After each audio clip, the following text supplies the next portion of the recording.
రాతోడు అమర్ ఇద్దరు కూడా కార్లో ఆఫీస్కి వెళ్తూ ఉంటారు. ఇక అప్పుడే బాగి వాళ్ళ ఫ్రెండ్ కరుణ రోడ్డు మీద ఎవరో ఒక వ్యక్తితో గొడవ పడుతూ ఉంటుంది.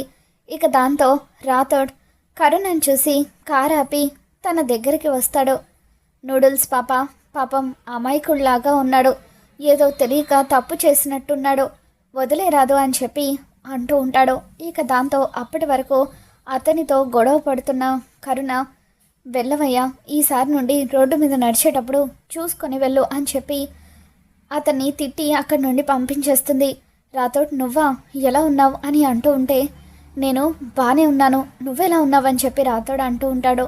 తర్వాత అమర్ కూడా అక్కడికి వస్తాడు. సార్ ఎలా ఉన్నారు సార్, బాగి గురించి మీకేమైనా తెలిసిందా అని చెప్పి కరుణ అడుగుతూ ఉంటుంది. ఇక దాంతో ఆ విషయం నువ్వే చెప్పాలి అని అమర్ అంటూ ఉంటాడు. నాకెలా తెలుస్తుంది సార్ అని చెప్పి కరుణ అంటూ ఉంటుంది.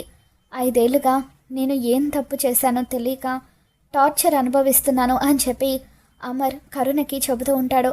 ఇక అదే టైంలో బాగి కూరగాయల సంచి పట్టుకుని అటువైపుగా నడుచుకుంటూ వస్తూ ఉంటుంది.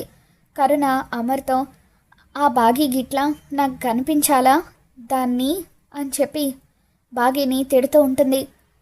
ఇక ఇంతలో రోడ్డు మీద ఎదురుగా నడుచుకుంటూ వస్తున్న బాగిని చూడగానే, సార్ అదిగోండి సార్ బాగి అని చెప్పి అంటూ ఉంటే, ఎక్కడ అని రాతోడు అడుగుతూ ఉంటాడు. అదిగోండి ఎదురుగా నడుచుకుంటూ వస్తుంది అని చెప్పి కరుణ బాగిని చూపిస్తుంది. ఇక దాంతో అమర్ తన స్పెట్స్ తీసి బాగి వైపు చూస్తూ ఉంటాడు. బాగిని చూసి అమర్ ఒక్కసారిగా షాక్ అవుతాడు.